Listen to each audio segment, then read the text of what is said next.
Après Nocturnal Animals et La La Land, voici un nouveau film nominé aux Oscars, et malheureusement je ne pense pas qu'il soit en bonne voie du succès. Après Danish Girl l'année dernière, Jackie est clairement le film à Oscar de cette année.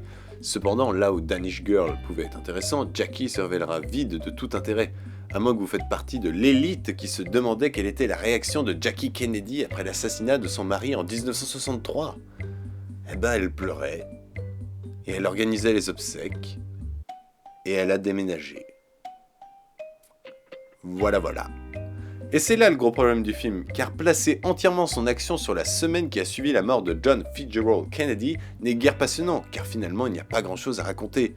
Il aurait été intéressant de raconter l'après, mais le vrai après, lorsqu'il y avait eu polémique sur le fait qu'elle se soit remariée en 1968, avec l'armateur grec Aristote Onassis.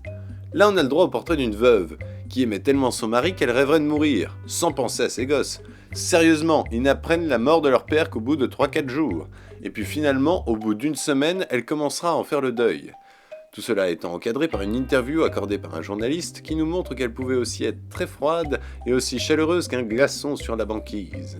Pourquoi ne pas avoir fait un film sur sa relation avec son mari, lorsqu'il était vivant? Ah mais oui! Ça on peut déjà le voir, ça s'appelle The Kennedys et c'est une excellente mini-série sortie il y a 6 ans. Le film est clairement monocentré sur elle et ses sentiments que sa page Wikipédia clarifie certains éléments du film. On va par exemple parler de 2 de ses enfants morts, qui sont finalement déplacés et enterrés à côté de JFK. Le problème c'est qu'on n'en parle même pas de ces enfants, à un point que j'ai eu un doute que ce soit les 2 enfants que l'on voit dans le film, puisqu'on les voit peu, et en fait non, ce sont 2 enfants qui sont morts peu de temps après leur naissance. Mais bordel! Et ils ne le disent même pas clairement dans le film.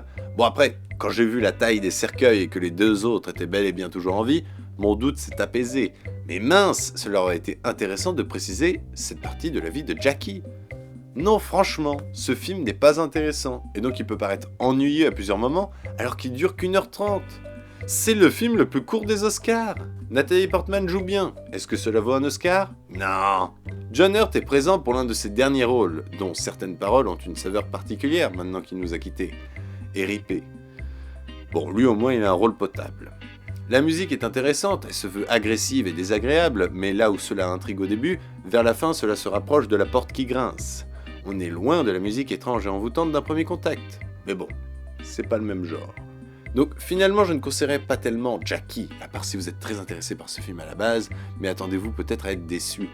Reste quelques beaux plans et de bons jeux d'acteurs, mais il restera pas dans les mémoires.